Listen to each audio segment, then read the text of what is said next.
আসসালামু আলাইকুম ভিউয়ার্স, কেমন আছেন সবাই?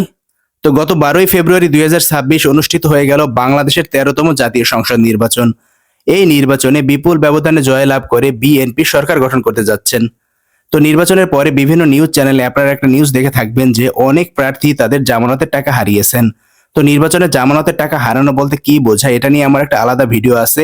ভিডিওর লিংক আমি ডেসক্রিপশন বক্সে দিয়ে দিব, আপনারা চাইলে সেখান থেকে ভিডিওটা দেখে নিতে পারেন। তো আজকের ভিডিওতে আমি আপনাদের সাথে আলোচনা করব বাংলাদেশের কোন নির্বাচনে কত টাকা জামানত দিতে হয়। যেমন আমাদের গত 12ই ফেব্রুয়ারি 2026 যে এমপি নির্বাচনটা হলো, এই নির্বাচনে কোনো প্রার্থী যদি এমপি পদপ্রার্থী হতে চান, তাকে নির্বাচনে জামানতের টাকা জমা দিতে হয়েছে 50,000 টাকা। অর্থাৎ বাংলাদেশের এমপি নির্বাচনে জামানতের টাকার পরিমাণ হচ্ছে 50,000 টাকা। তো এরপরে হচ্ছে উপজেলা নির্বাচন। উপজেলা নির্বাচনে কেউ যদি চেয়ারম্যান পদপ্রার্থী হয়, তাকে জমা দিতে হবে 1,00,000 টাকা। ভাইস চেয়ারম্যান পদপ্রার্থীকে জমা দিতে হবে 75,000 টাকা। মহিলা ভাইস চেয়ারম্যান পদপ্রার্থীকে জমা দিতে হবে 75,000 টাকা।